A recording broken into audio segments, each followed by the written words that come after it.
Nous vous saluons ce soir dans le précieux nom de notre Seigneur et Sauveur Jésus-Christ. Et je suis France Neralesi, et pasteur senior qui travaille à l'Église de Dieu de la prophétie de Montréal-Est.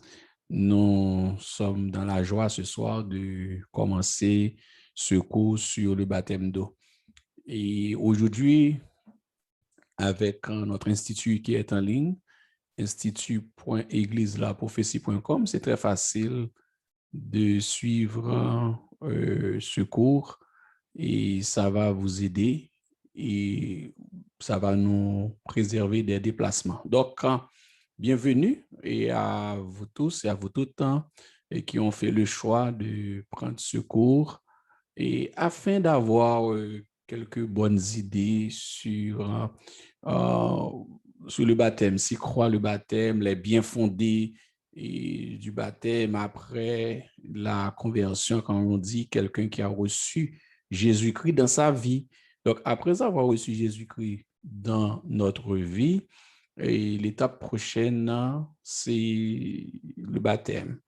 Donc, nous allons voir les éléments, la définition, les vérités fondamentales concernant le baptême. Donc, je vais partager avec vous et le PowerPoint et les acétates. Et après, ce cours vidéo, il y a sur la plateforme aussi les documents Word et puis PDF, PowerPoint. Donc, vous pouvez et prenez tout votre temps selon votre capacité, votre disponibilité aussi de suivre ce cours vidéo. C'est facile, tu peux recommencer autant de fois et pour assimiler très bien. Et à la fin, il y a un petit test vraiment, et c'est comme un quiz juste pour voir quelques questions, pas plus que 10, vraiment, mais quelques toutes petites questions afin de voir et ce que vous avez retenu. Donc, quand je vais partager l'écran comme ça, donc ça va être plus facile de nous guider dans la suite de cet enseignement qui est très simple et très facile. Permettez-moi de partager l'écran avec vous, comme quoi, donc, nous allons explorer ensemble et ce cours sur le baptême d'eau. Donc, ici, donc, nous avons le PowerPoint et le baptême d'eau par immersion. Donc, comme j'avais déjà dit, je suis pasteur Francner, allez-y. Le baptême d'eau par immersion. Donc, il y a un plan. Notre plan, c'est la bienvenue et ensuite un texte de base. Il y a toujours un texte de la parole de Dieu et qui marche avec tout enseignement. Évidemment, l'enseignement est basé sur la parole de Dieu. Et notre introduction, nous verrons aussi les vérités fondamentales et le sens du baptême. Est-ce une option ou une obligation? Et puis la question à laquelle que nous allons répondre, pourquoi devrions-nous être baptisés? Est-il biblique de baptiser un bébé? Nous allons voir ça aussi. Est-il normal d'être baptisé plus d'une fois? Des choses à retenir pour le jour du baptême. Et puis, nous allons conclure et voir les références. Et bienvenue. Et donc, il y a toujours, quand on a reçu Jésus-Christ, on est né dans le corps. En fait, on a, on a reçu Jésus-Christ dans notre vie. Et donc, il faut se faire baptiser. Donc, on l'avait bien dit. Donc, bienvenue. Et aussi, que peu importe votre statut, mais une fois que vous avez reçu Jésus-Christ, même si vous êtes né dans une famille chrétienne et vous avez fait le choix d'accepter Jésus-Christ, et personnellement, donc, quand l'étape de se faire baptiser, c'est important. Nous allons voir pourquoi. Alors, ici, ceci est une autre étape importante que vous prenez dans votre vie spirituelle. Il n'y a pas plus grand que Jésus-Christ lui-même qui sera satisfait par cette décision que vous faites de déclarer publiquement votre foi en lui. C'est la bonne décision que vous faites. Pas de retour en arrière, pas de marche arrière. la croix en avant et que le monde soit derrière vous. Pour vous aider à la décision que vous avez faite de vouloir se faire baptiser par immersion, nous voudrions vous aider à faire en sorte que vous sachiez tout sur le baptême d'eau. Nous avons soigneusement préparé ce guide qui vous aidera à comprendre la nécessité du baptême d'eau pour votre vie. En dehors de la classe qui est obligatoire, ce guide sera une aide supplémentaire pour effacer tous les doutes concernant le baptême d'eau. Alors, prenez le temps de lire les notes et les versets bibliques, comme déjà mentionné au départ. Soyez bénis et nous nous engageons à continuer à prier pendant que vous prenez cette nouvelle étape. Nous avons également quelques instructions générales qui doivent être suivies le jour du baptême d'eau. Que Dieu vous bénisse. Et en même temps, s'il y a des questions, et vous connaissez l'adresse en courriel et info@église-la-prophétie.com. Le texte de base. Bon, parmi les textes, nous avons Matthieu 28, verset 19. Considérez ici, allez, faites de toutes les nations des disciples, les baptisant au nom du Père, du Fils et du Saint-Esprit. Donc, Jésus-Christ était en train ici de donner l'ordre à ses disciples, eux-mêmes, qui étaient ses disciples, d'aller à leur tour et faire des disciples selon la grande mission de l'Église qui est évangélisée, la grande commission qui est évangélisée, donc d'aller enseigner et présenter l'Évangile, enseigner aux autres et ensuite et les baptiser. Donc, il devrait apprendre connaissance de Jésus-Christ, se faire baptiser et grandir dans la parole. Donc, en guise d'introduction, regardez bien, ici, on est à l'étape de l'introduction. Le baptême d'eau est un autre acte symbolique. Un acte symbolique que Jésus-Christ a recommandé à tous les nouveaux croyants. C'est recommandé. C'est un acte recommandé, bien que le baptême n'est pas une condition pour hériter le royaume des cieux, pour sauver, non. Non, pour avoir part au royaume des cieux, l'héritage du royaume des cieux, le baptême n'est pas une condition nécessaire. Donc, on va nous voir ça un peu plus loin. Le baptême, c'est un engagement, c'est un acte symbolique. Alors, le baptême d'eau suit le salut, qui est le moment où le croyant témoigne publiquement Jésus-Christ comme Seigneur et Sauveur et son sacrifice expiatoire pour nos péchés sur la croix. C'est très important de retenir ça. Donc, on est sauvé d'abord, ensuite, on franchit l'étape du baptême. Donc, le salut vient avant et ensuite le baptême. Donc, il faut le salut d'abord et après le baptême. Tous ceux qui ont été convertis au christianisme, c'est-à-dire qui ont accepté Jésus-Christ, dans le livre des Actes des Apôtres, ont été immédiatement baptisés.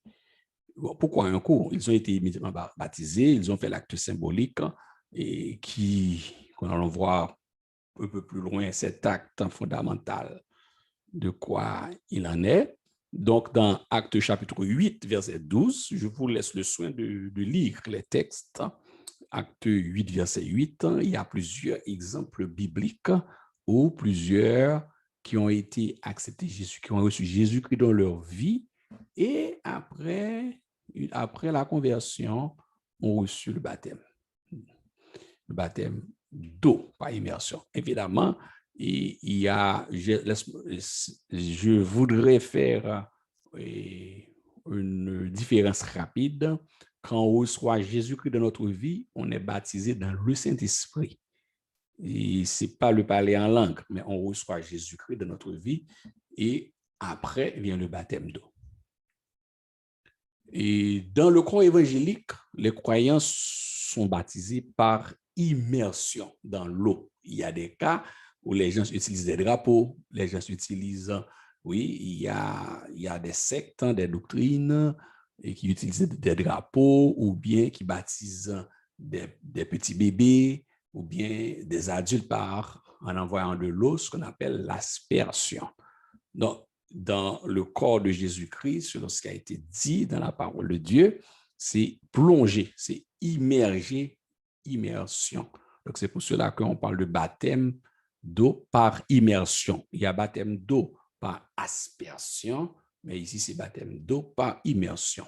Donc, le baptême est un témoignage public. Donc, si quelqu'un vous demande, mais c'est quoi le baptême? C'est un témoignage public au monde qui symbolise la mort de la nature pécheresse du croyant et la nouvelle naissance en Jésus-Christ. C'est un événement très important dans la vie du croyant, ce qui confirme la puissance incroyable et la transformation de Jésus-Christ. Alors, quelles sont les vérités fondamentales? Numéro 1, les vérités fondamentales qu'il faut savoir. Le baptême d'eau est vital parce que Jésus le recommande. Le baptême d'eau signifie l'enterrement et une nouvelle vie. Donc, on est plongé sous l'eau, on ressuscite avec Jésus-Christ dans une nouvelle vie, dans un nouvel état. Oui. Le baptême d'eau déclare publiquement notre allégeance à Jésus-Christ. Le baptême d'eau indique la gravité de notre engagement, c'est-à-dire ça montre comment on a pris au sérieux notre engagement avec Jésus-Christ, de marcher avec lui. Il est le signe visible qui scelle l'engagement spirituel. Le baptême d'eau est un acte d'obéissance à notre Sauveur et Seigneur Jésus-Christ. C'est un acte d'obéissance. Oui, oui, c'est un acte d'obéissance, un acte qui dit qu'on renouvelle, qu'on est renouvelé, qu'on est passé d'un état X à un état Y, c'est-à-dire d'un état de mort spirituelle, une fois qu'on est sauvé, et puis on témoigne publiquement que Jésus-Christ est notre époux. Donc, puisque Jésus-Christ est l'époux de l'Église, l'Église est l'épouse, quelqu'un qui a accepté de faire partie du corps de Christ, le corps de Jésus-Christ qui est l'Église, donc doit, et de son vivant, montrer publiquement, faire ce témoignage publiquement, montrer qu'il est bien, bel et bien en marche et avec Jésus-Christ. Ce n'est pas une démonstration pour faire des remontrances comme quoi, tu vois que je suis baptisé, je veux prendre la Sainte Seine, je veux devenir membre de l'Église. Non, c'est un acte de bonne conscience et qu'on prend pour témoigner publiquement. Donc, le monde entier, le monde des ténèbres, les forces du mal et la société de l'Église, tout le monde, et prennent note tant que tu fais partie du corps de Jésus-Christ.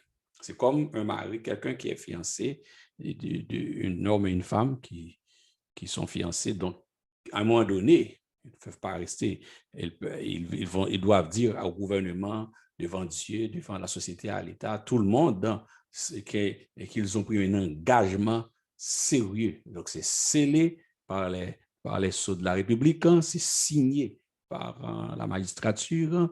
Donc, quand l'Église, donc l'approbation publique a été donnée, il y a un acte de mariage qui scelle et cet engagement. Donc, c'est une figure, même le baptême, c'est une figure aussi de cet acte.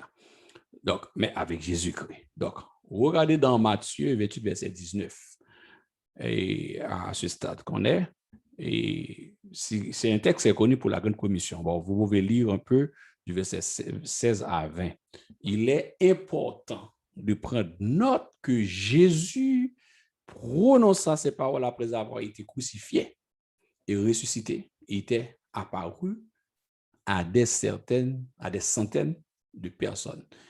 Pourquoi est-il important que les nouveaux croyants soient baptisés sans délai? Et si vous lisez le Nouveau Testament pour voir pourquoi le baptême d'eau a été souligné, vous verrez la soudaineté avec laquelle les croyants ont été baptisés après la conversion. Mais oui, donc il n'y a aucune indication dans l'Écriture que tout le monde a été mis à l'épreuve avant d'être baptisé dans l'eau. Alors, le baptême était au seuil de la vie chrétienne. Donc, dans presque tous les cas de conversion, l'accent suggère l'urgence, oui, et l'imminence du baptême. Par exemple, si vous regardez dans Actes des Apôtres, Romains 8, verset 36, regardez ça dans votre texte, de votre Bible, le texte, il y a l'eunuque éthiopien qui a été baptisé immédiatement dans un bassin d'eau sur la route. Alors, Paul, un autre exemple, a été baptisé par Ananias en quelques heures après sa conversion, quand Paul a accepté Jésus-Christ, évidemment, quand Paul a été frappé et par la lumière inaccessible, cette lumière sur la route de Damas, Paul, qui était Saul, un grand persécuteur, Paul qui est appelé aussi Saul, et quand il a reçu le message, quand il a entendu la voix de Jésus-Christ sur la route de Damas, et il a été baptisé. Acte 9, verset 18. Corneille, ses amis, d'autres croyants de l'Église primitive aussi, qui ont été baptisés le même jour, ils sont venus au Seigneur Jésus. Donc, acte 10, verset 47. Il y a le geôlier de Philippe et de sa maison qui ont été baptisés immédiatement, encore dans acte 16, verset 33. Donc, prenez le temps de lire ces textes, s'il vous plaît. Alors, vérité fondamentale, encore une fois qu'une personne meurt, la préparation commence, c'est-à-dire quand quelqu'un est sur le salut, et nous étions tous morts par nos péchés, et quand on a rencontré Jésus-Christ, et le Saint-Esprit vit en nous automatiquement, le Saint-Esprit vit de le grand esprit, Saint-Esprit contrôle notre petit esprit, vit dans nos cœurs spirituels. Il y a une préparation qui commence, c'est comme après le décès de quelqu'un, ouais, c'est comme après le décès, dans le monde physique, une mort physique, mais aussi après le décès avec une ancienne vie, il faut préparer immédiatement l'enterrement. Mais l'enterrement, sauf que dans cet enterrement, c'est lorsqu'on est plongé dans l'eau, on est remonté à la surface. Donc, c'est un acte symbolique. Et lorsqu'une personne est convertie et meurt au péché, c'est-à-dire à son ancienne vie, la préparation doit être faite immédiatement pour enterrer la vieille vie du péché. Alors, donc, le baptême indique le début d'une nouvelle direction pour la vie. Soulignez bien, c'est le début d'une nouvelle direction pour la vie, une nouveauté de vie. Romains 6, verset 4. Romains 6, verset 4, regardez. Donc, les disciples de l'Église primitive, l'Église du début, semblaient savoir comment l'ennemi était subtil. Deux, que n'être pas obéissance au commandement de Jésus d'être baptisé dans l'eau ouvre la porte au doute et l'échec spirituel. Les nouveaux convertis doivent rapidement faire une confession publique de leur culpabilité passée et de vie de péché. Oui, c'est une confession publique, c'est un témoignage public, le baptême. Et pour dire oui, j'ai accepté Jésus-Christ, et de telle sorte que le monde des ténèbres puisse comprendre l'obéissance, l'attachement, et le renoncement aux œuvres des ténèbres et à l'attachement et à l'obéissance aux choses de Christ, à la parole de Dieu. Donc, écoutez, puis ils attendaient, quand on attendait beaucoup plus pour le baptême, moins ils ressentent le besoin. Donc, c'est pour cela qu'on stimule beaucoup plus nos frères et sœurs à se faire baptiser. Le sens du baptême. Ici, en 5e point, le sens du baptême. Le sens du baptême, c'est quoi?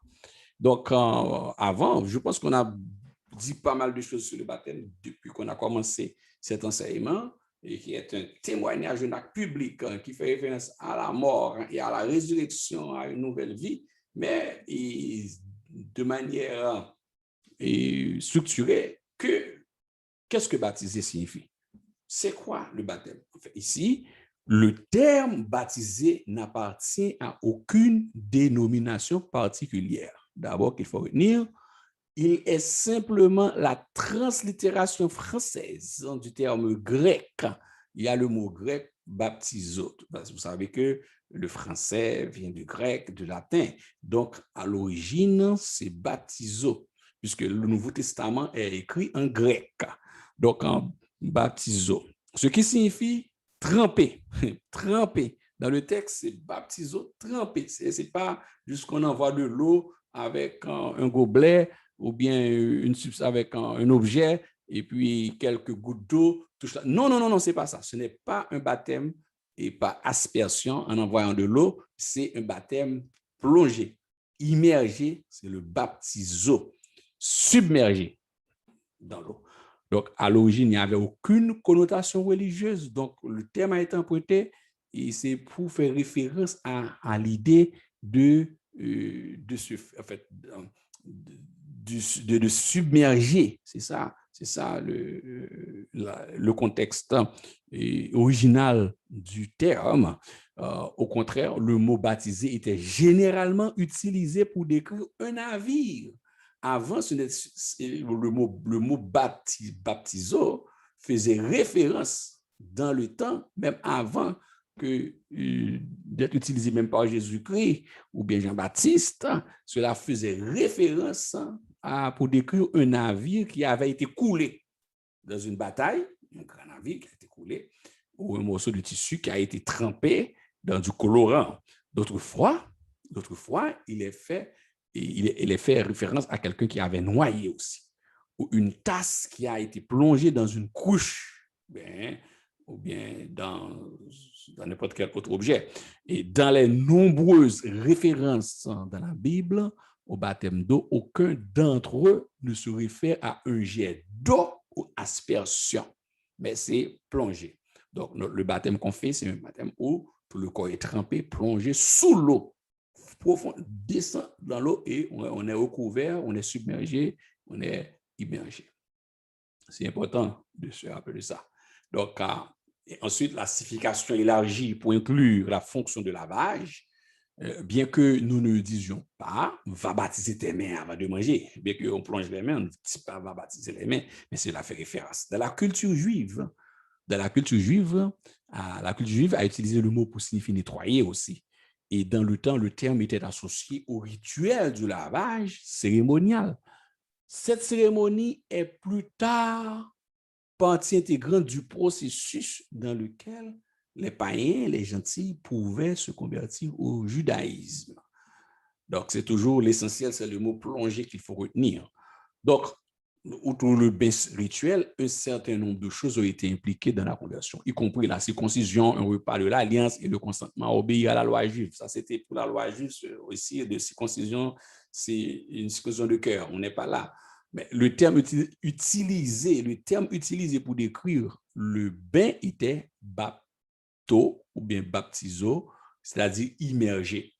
Les personnes désireuses de devenir juifs se baptisaient, un signe extérieur de mourir à l'ancienne vie de gentil et d'être ressuscité pour une nouvelle vie de juif. Vous comprenez? C'était un gage d'allégeance à leur nouvelle identité. Donc, Jésus-Christ a emprunté beaucoup de choses chez les Juifs pour donner pour une réalité spirituelle en Jésus-Christ. Donc, quand Dieu vous baptise dans Jésus-Christ, dans le Christ, vous devenez une nouvelle création dans votre esprit et non pas dans votre corps. Votre corps reste corruptible jusqu'à la résurrection. Jean 6, verset 39 et 40.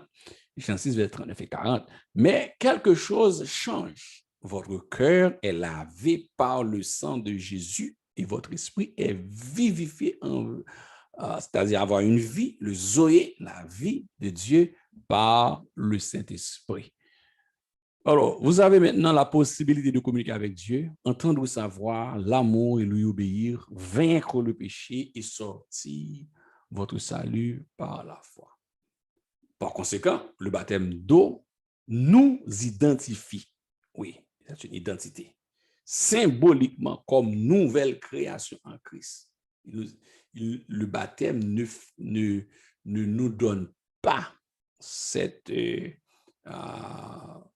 couverture de nouvelle création. Ce n'est pas le baptême qui nous donne le manteau de la nouvelle création, mais quand on est sauvé, on devient une nouvelle création, une nouvelle créature, on se fait baptiser, donc le baptême nous permet de nous identifier, c'est une carte d'identité, en fait. En allant dans l'eau, nous illustrons que notre vieil homme, la nature, et vieil homme qui désobéissait, et Jésus-Christ, le Seigneur Dieu, que notre vieil homme au péché est enterré et on est ressuscité par la foi. Par conséquent, nous sommes libres de notre ancien maître qui était Satan, le diable, ex-Lucifer. Maintenant, en étant soulevé hors de l'eau, nous montrons que notre nouvel homme est élevé par le Saint-Esprit et rendu vivant par la foi en Jésus-Christ. Depuis que notre nouveau maître est le Seigneur Jésus-Christ, nous nous engageons à marcher dans la justice et non par nos vieilles habitudes et les habitudes charnelles, mais par notre nouvelle vie en Christ, par la puissance du Saint-Esprit qui habite dans notre esprit. Ça, c'est le sens du baptême. Et si le Saint-Esprit si l'esprit de celui qui a ressuscité Jésus, c'est-à-dire le Saint-Esprit, d'entre les morts habite en vous, celui qui a ressuscité Christ d'entre les morts donnera aussi la vie à vos corps mortels par son esprit qui habite en vous, c'est-à-dire le Saint-Esprit qui habite en nous. Romains 8, verset 11. Le baptême d'eau, est-ce une option ou une obligation? Est-ce qu'il y a une option ou une obligation? Donc, on a déjà dit que le baptême ne conduit pas au salut, mais quand on est sauvé, il faut se faire baptiser. Il faut passer par le baptême. Et est-ce une obligation? Ce n'est pas une option, nous allons voir ça. Et c'est une obligation pour avoir la vie éternelle. On l'a déjà bien dit. Et on n'est pas baptisé pour être sauvé. On est déjà sauvé. Et puis maintenant, on fait le témoignage vivant qu'on est avec Jésus-Christ. On s'identifie à lui par le baptême de manière publique, très important. Ce n'est pas une option, c'est une obligation en fait. Alors, dans Acte 8, on se réfère à Acte 8, versets 26 à 39. La Bible, dans Acte 8, versets 26 à 39, la Bible ne nous laisse aucune option pour choisir parmi ses commandements, parmi ses ordonnances.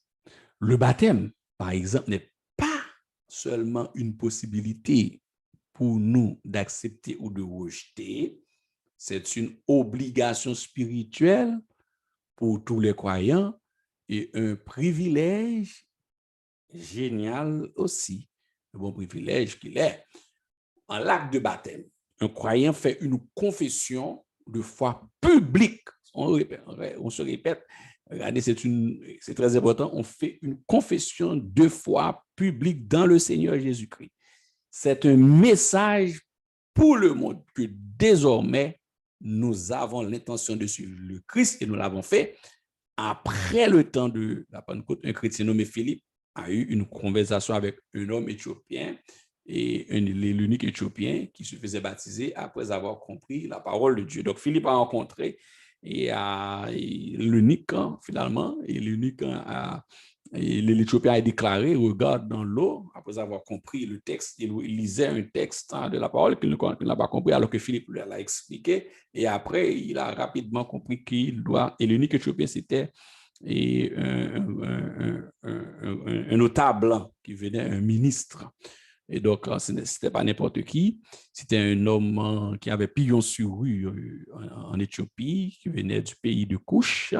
Donc, une fois qu'il a compris le texte de la parole de Dieu qu'il lisait, et regardez bien, il a fait sa déclaration, et regarde, il y a l'eau tout près. Et heureusement, il y avait l'eau tout près, c'était la provision. Et puis, il a dit, qu'est-ce qui m'empêche d'être baptisé? Regardez bien, c'est Acte 8, verset 36, avec empressement. Philippe répond que si son ami croyait de tout son cœur, il pouvait être baptisé. Donc, il croit de tout son cœur. Donc, il faut avoir la foi et croire en Jésus-Christ. Et qu'est-ce qui vous empêche d'être baptisé? Donc, regardez, ce passage de la parole de Dieu soulève plusieurs questions importantes sur la pratique du baptême. Et Acte 16, verset 31, je vous laisse sans le temps, vous autres, pour de lire. Jean 4, verset 1 et 2, Éphésiens chapitre 2, verset 8 et 9, Acte chapitre 2, verset 37 et 38, et j'en passe. Donc, tout le texte, les textes sont là dans vos documents. Et lisez, vous allez voir à quel empressement, comment les chrétiens se sont fait baptiser. Alors, vous pouvez arrêter la vidéo à n'importe quel moment si vous êtes fatigué. Vous avez la vidéo est possible ici. Vous cliquez, arrêtez et continuez. Alors, au point 7, pourquoi devrions-nous être baptisés? Je pense qu'on peut le répondre facilement par rapport à autre chose. Pour devenir chrétien, non. Certaines personnes, si je ne suis pas baptisé, je ne suis pas encore chrétien, je ne suis pas encore dans le corps de Christ. Non. On est d'abord en Christ. Et si le moment où tu ouvres ton cœur, tu acceptes Jésus-Christ et que l'enlèvement de l'Église est fait, ou bien est fait rapidement, à l'instant même quelqu'un accepte Jésus-Christ, disons mieux, à l'instant même quelqu'un accepte Jésus-Christ et que l'enlèvement a eu lieu dans quelques secondes, cette personne a la vie éternelle. Un exemple, c'est l'un des malfaiteurs à la croix avec Jésus-Christ. Il y avait deux, Jésus qui était au milieu, à Golgotha. Il y avait un qui a reçu le salut. Il y a un qui était là à lancer des moqueries, c'était le moqueur, mais l'autre a reconnu que le Sauveur était à la croix avec lui et il a dit, n'oublie pas quand tu seras dans ton règne. Jésus-Christ a répondu, aujourd'hui, à l'instant même. Et ce malfaiteur allait mourir dans les secondes, dans les minutes qui suivent. Donc, il a hérité la vie éternelle sur la croix. Mais ce n'est pas quelqu'un qui a reçu le baptême, qui a fait le baptême d'eau. Non. Et donc, on est sauvé d'abord. Et quand on est sauvé, peut-être quelqu'un peut accepter Jésus-Christ et avant l'accident d'un avion, avant un crash d'un avion, dans les 30 secondes qui suivent, il est sauvé pourvu qu'il accepte Jésus-Christ réellement dans son cœur. Mais ce n'est pas le baptême. Donc, le baptême n'est pas là pour laver le péché. Donc, c'est une décision, une bonne décision, et fait avec conscience, de bonne conscience. Donc, pour devenir chrétien, non, pas du tout. Un chrétien est celui qui en Christ, qui a Christ en lui, et Christ habite spirituellement en lui. Donc, au milieu de verset 9. Pour faire partie de l'Église de Jésus-Christ, on a déjà dit non, pas du tout. Ce n'est pas pour faire partie, mais évidemment pour participer à la Sainte Communion, à la Sainte Seine, et que généralement, il y a certaines églises qui le font chaque dimanche, il y en a d'autres qui le font à chaque rencontre, il y en a d'autres chez chaque mois. Mais à chaque fois que nous avons l'opportunité de faire cet acte de mémorial qui est la Sainte Seine, mais pour y participer, il faut faire le témoignage public, puisque c'est un mémorial public, donc ça prend l'acte public. Donc, quelqu'un qui n'a pas fait l'acte public, il n'est pas admis, il est inconcevable de participer. Vous voyez Jésus-Christ, donc il l'a fait avec ses disciples, et il nous a donné l'ordre de continuer à faire cet acte de mémorial qui est la Sainte Seine, et qui consiste à rappeler son corps qui était frappé sur le bois infâme du calvaire, et son sang versé pour nous, et son corps. C'est pour cela que nous utilisons soit un morceau de pain, ou bien un petit biscuit, et du raisin ou du vin qui symbolise le corps, qui est le pain, et le vin qui symbolise son sang versé, le sang versé et à Golgotha pour notre salut, pour avoir le salut en Jésus-Christ. Donc, ça prend l'acte public pour témoigner publiquement sa mort et annoncer son retour jusqu'à ce qu'il vienne. Donc, c'est très important.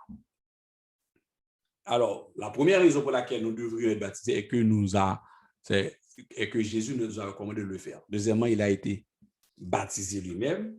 Jésus nous a aimés assez pour nous identifier. Troisièmement, le baptême est une image de la vie, de la mort, de la résurrection de notre Seigneur et Sauveur. Une image, oui, oui, oui, de la vie, de la mort et de la résurrection de notre Seigneur et Sauveur Jésus-Christ. Quatrièmement, c'est aussi une image de notre expérience dans le salut, celle de mourir à l'ancienne et pécheresse et de se promener dans la nouvelle vie du Saint-Esprit. Cinquièmement, le baptême nous identifie avec le corps de Jésus-Christ. Une église célèbre le baptême de membres. Enfin, le baptême déclare notre foi dans une future résurrection corporelle, puisque il y a la résurrection des justes et ceux qui sont en Christ ressusciteront et le jour de l'enlèvement de l'église. Qui devrait être baptisé maintenant? Donc, c'est une question qu'on se pose. Est-ce qu'il y a 3 ans, 4 ans, 5 ans? Certains pourraient supposer que quiconque veut être membre de l'Église devrait être baptisé. C'est la mauvaise réponse. Selon les Écritures, seuls ceux qui croient en Jésus-Christ doivent être baptisés avec une bonne conscience. Mais les petits-enfants, non. Et les bébés, non. Quand on dit petits-enfants, vraiment des enfants de 3 ans, 4 ans, qui ne comprennent pas, on ne peut pas baptiser par immersion, ni aucun baptême aussi, ni par aspersion. Au moins, moi, c'est quelque chose qu'on fait dans nos églises évangéliques, généralement, c'est la présentation au Seigneur Jésus-Christ quand on fait la dédicace des bébés. Quand les parents, le père et la mère, après l'accouchement, quelques mois après, ou immédiatement, peut-être quelques semaines, quelques jours, ils veulent remercier d'abord le Seigneur Dieu, puis ensuite on dit, Seigneur, tu nous as confié cet enfant pour être ses parents sur la terre, mais c'est ton enfant, et voici, nous te disons merci, et nous te remettons cet enfant. Et cet enfant, c'est à toi, comme Anne l'avait fait à son fils, et le jeune Samuel, qu'il a donné comme offrande pour servir Dieu, dédicacé au pied de Dieu. Donc, c'est ce qu'on fait aussi et avec les enfants. Mais ce n'est pas une cérémonie de baptême. Même si certaines fois les parents confient quelqu'un comme parrain, comme marraine, mais nous savons d'où ça vient. On fait très attention. Oui, il y a des gens qui apprécient quelqu'un ou bien il y a une amie qui l'a aidé pendant les périodes de grossesse. Il y a un frère qui a supporté, qui est l'ami de la famille. Donc, on fait comme quelque sorte un parrainage. Mais devant Dieu, on ne vient pas avec les parents et les marraines, mais le père et la mère viennent se présenter devant Dieu et remercier le Seigneur pour d'avoir donné la garde d'un enfant, d'un bébé. Mais ce n'est pas une cérémonie de baptême, c'est juste la dédicace d'un enfant. Alors, nous devons néanmoins faire attention aux mots croyances. Lorsque nous disons que nous croyons en Christ, nous déclarons plus que l'affirmation mentale de son existence. L'idée de croire de la Bible implique une action. Si nous croyons en Jésus, nous faisons quelque chose à ce sujet. Nous nous repentons et vivons d'une manière nouvelle. Philippe a dit à son ami éthiopien que le baptême était disponible si l'homme croyait de tout son cœur. Oui, il faut croire de tout son cœur. Oui. Et acte 16, acte 8, 37, acte 16, 31 à 34. Paul et Silas ont baptisé toute une famille après que la famille a commencé à croire en Christ. Seul un individu capable de placer sa foi en Christ est éligible devant Dieu pour être baptisé. Très important. Sa foi, il faut placer sa foi en Christ. Si on ne croit pas, et celui qui croit sera baptisé. Il faut d'abord placer sa confiance, croire en Jésus-Christ et pour se faire baptiser. Quelle est la méthode appropriée pour le baptême? Donc, on l'a déjà répété à plusieurs reprises. Les chrétiens du monde entier reconnaissent 3 méthodes. Il y a 3 méthodes de baptême, on l'a déjà dit. La première consiste à couler dans l'eau, généralement sur la tête du nouveau croyant, lancer de l'eau. Couler de l'eau, le second consiste à arroser par l'eau. Et puis, finalement, c'est la version finale du baptême, c'est une immersion. il y a coulé de l'eau, versé de l'eau. Il y a aussi un autre secte qui utilise un drapeau. Et bon, ça n'a rien à voir avec la parole de Dieu. C'est la sorcellerie structurée. Et donc, mais la version finale du baptême est une immersion totale dans l'eau. Notre mot pour le baptême vient du mot grec qu'on a déjà utilisé, baptizo, plonger, couler, immerger, qui faisait référence au navire. Et il y a aussi les mots grecs pour verser, saupoudrer, ne sont jamais utilisés. Le verser de l'eau coulée sur la tête des gens, qui est saupoudrer, non. Le mot grec, c'est baptizo, encore plonger dans l'eau immergée. Donc, qui peut baptiser? Bon, des gens qui ont cru, on a déjà dit qu'ils devaient être baptisés, des gens qui ont placé leur foi en Jésus-Christ.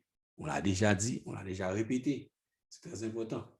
Donc, ce sont les croyants, ceux qui ont placé leur foi en Jésus-Christ. Alors, quelle est la relation du baptême au salut? On l'a déjà dit, et la parole de Dieu n'enseigne pas que le baptême est une exigence pour le salut. Non, ce n'est pas une exigence pour le salut, ni que l'acte lui-même nous sauve. Non, l'acte de se faire baptiser ne sauve pas. L'enseignement clair et constant de l'Écriture est que nous sommes sauvés par la grâce de Dieu quand nous croyons au Christ et faisons confiance à lui. Éphésiens chapitre 2, versets 8 et 9. Donc, là, j'ai déjà expliqué, parmi les deux malfaiteurs, celui qui était à la croix, il y a un qui a reçu la grâce sur la croix, qui a reçu Jésus-Christ, même avant la mort de Jésus-Christ. Il est sauvé. C'est très important.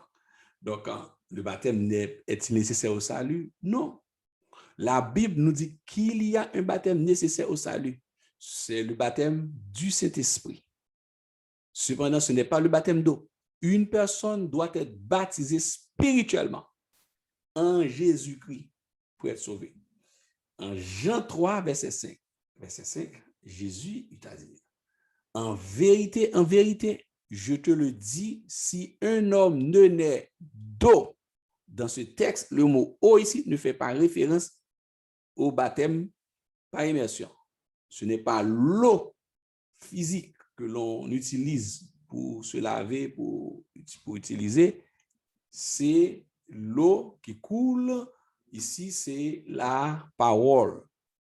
C'est que nous n'avons d'eau et d'esprit, il ne peut entrer dans le royaume de Dieu. Le baptême est nécessaire au salut? Non, beaucoup de gens insistent pour que le baptême d'eau soit essentiel au salut. Cependant, cela est incorrect. Non. Vous voyez, le salut est et a toujours été basé sur la foi en Jésus-Christ. Vous devez être baptisé en Christ pour être sauvé. Colossiens 2, verset 12. Le baptême d'eau est un signe purement extérieur de l'œuvre de purification de Dieu dans le cœur d'une personne et par conséquent, il n'a pas de sens sans baptême spirituel antérieur en Christ. Donc, c'est comme une première étape de l'obéissance à sortir de sa foi. Un nouveau chrétien devrait absolument être baptisé par l'eau parce que la Bible ordonne. Mais ce n'est pas pour être sauvé. C'est important. C'est pour témoigner sa foi en Jésus. Nous savons que notre ancienne vie a été crucifiée avec lui afin que le corps du péché puisse être amené à rien. Donc, écoutez, Romains 6, verset 6, c'est important. Mais le baptême n'a pas une fonction de purification, mais non. C'est un engagement pris avec de bonne conscience envers Dieu pour témoigner publiquement sa foi et pour dire oui, je marche avec le Seigneur Dieu et en disant non aux œuvres des ténèbres que vous avez renoncées. Donc, il y a plusieurs textes examinés et par exemple, Jean-Baptiste a baptisé ceux qui se répandent. Il y a plusieurs textes. Exemple, le jour de la Pentecôte, 3000 nouveaux croyants ont été baptisés. Les Samaritains qui ont été baptisés, acte 8, verset 12, acte 2, verset 41, Paul a été baptisé encore, donc en acte 9, verset 18. Donc, nous soulignons encore plusieurs autres exemples. Cornelius, Lydia, le Gérolier, beaucoup de Corinthiens ont été baptisés, les disciples d'Éphèse qui étaient à l'église d'Éphèse, les Éphésiens, qui étaient baptisés dans Acte 19, verset 5, Acte 18, verset 8. Donc, tous les récits bibliques sont d'accord. Le baptême d'eau est pour ceux qui croient. Marc 16, verset 16 nous dit, celui qui croira sera baptisé, sera sauvé, mais celui qui ne croira pas sera condamné. Oui, même un enfant assez âgé pour comprendre la signification de la repentance de la foi en Jésus-Christ peut être baptisé. C'est-à-dire quelqu'un qui a peut-être 8, 9, 10 ans dépendant de sa capacité, mais de même aussi il y a des adultes de 40 ans qui ne comprennent rien, qui n'ont pas placé la foi dans Jésus-Christ. Ce n'est pas une question d'âge en soi, mais c'est une question de bonne conscience. Sauf qu'un bébé, un petit bébé de 2 ans, de 3 ans, de 4 ans, qui n'a rien compris, on ne peut pas demander à ce bébé de se faire baptiser. Mais dès lors qu'un jeune peut comprendre c'est quoi le sens, est-ce qu'il a placé sa foi en Jésus-Christ, il a compris et l'évangile, le salut, l'importance de ce salut, il a reçu. Oui, moi, je me suis fait baptiser, j'avais 10 ans d'âge. Donc, le baptême d'eau démontre l'obéissance au commandement de Jésus, Matthieu 28, verset 19, et témoigne de la foi salvatrice, Jacques 2, verset 22. Est-il biblique de baptiser un bébé? On l'a déjà répondu. Non, il n'y a aucune base biblique pour le baptême des enfants. Ça n'existe pas dans la parole de Dieu. Comment pouvez-vous être baptisé si vous ne croyez pas, si vous ne comprenez pas? Le baptême est un acte de foi par celui qui choisit d'identifier sa vie avec Jésus-Christ. Et un bébé n'est pas encore en mesure de faire un tel choix. Est-il normal d'être baptisé plus d'une fois? Ça, c'est une autre question. Il y a des doctrines, des sectes. À chaque fois que quelqu'un a commis une faute à l'intérieur de l'Église ou bien dans le corps de Christ, on prend cette personne, ils disent, OK, tu peux être baptisé une deuxième fois. Ils arrivent jusqu'à 7 fois. La Bible ne dit pas ça. Il n'y a pas, le baptême n'est pas là pour nous nettoyer, pour laver, pour nous retirer des obéissances, des actes malhonnêtes commis. Non. Et c'est une seule fois qu'on doit se faire baptiser. Une seule fois, avec l'obéissance. Il n'est pas question d'aller-retour, retourner. Oui, j'ai péché, je reviens. L'année prochaine, il y a, ou bien le mois prochain, et je vais me faire encore refaire baptiser parce que ma vie n'est pas propre. J'ai commis de l'adultère, j'ai volé. Non, on doit se repentir, mais il y a un seul baptême. Des choses à retenir pour le jour du baptême. Donc maintenant, vous voyez, c'est tellement court, c'est pas long. Vous pouvez écouter la vidéo autant de fois pour suivre le cours et par la suite et répondre aux tests de contrôle, le petit examen. Donc, des choses à retenir pour le jour du baptême. Donc, le jour du baptême, quand la date a été fixée ou bien fixée, vous allez vous présenter à l'église ou bien à l'endroit où le baptême aura lieu. Veuillez apporter les éléments suivants. C'est important d'avoir un t-shirt blanc et un maillot. Les filles et les dames, c'est important d'avoir une robe, mais avec un débardeur en dessous, comme les jupons. Et tout ça que après, en sortant de l'eau, en quittant l'eau, peut-être là, le tissu peut rester et à plaquer ou bien coller sur votre corps. Donc, comme ça permet de dissiper pas mal de choses. Donc, utiliser aussi peut-être une grande serviette et des draps. Donc, c'est important en quittant l'eau. Mais il faut... Généralement, on utilise des vêtements blancs, mais ce n'est pas un rituel. Ça peut être bleu. C'est pas forcément, on n'est pas attaché à une couleur.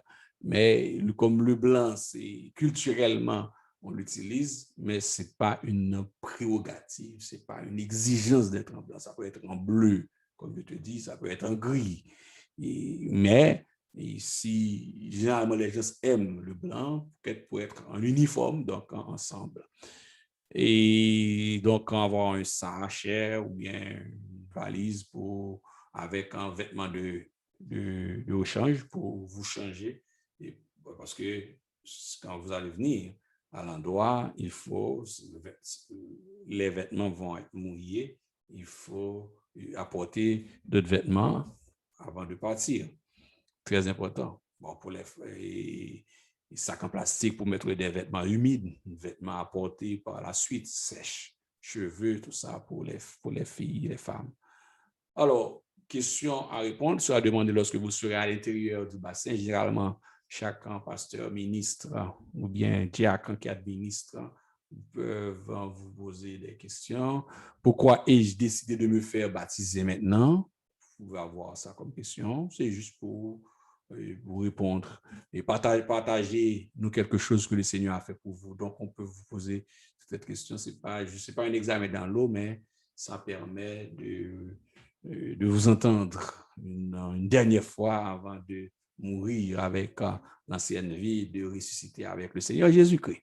Donc, en guise de conclusion, bien-aimés frères et sœurs, le baptême d'eau est une profession de foi en Jésus-Christ. Une profession de foi. Bien que le baptême d'eau en elle-même ne sauve pas, il nous identifie avec le Christ. Nous avons tous en effet été baptisés dans un seul esprit pour former un seul corps, soit juif, soit grec, soit esclave, soit libre, et nous avons été abreuvés de seul esprit. 1 Corinthiens 12, verset 13. Quand Dieu vous baptise dans Jésus-Christ, vous faites partie du corps du Christ, qui est la famille de Dieu dans le monde entier. Ainsi, le baptême d'eau n'est pas un rituel vide de sens ou même un simple devoir, il est un privilège extraordinaire pour l'enfant de Dieu.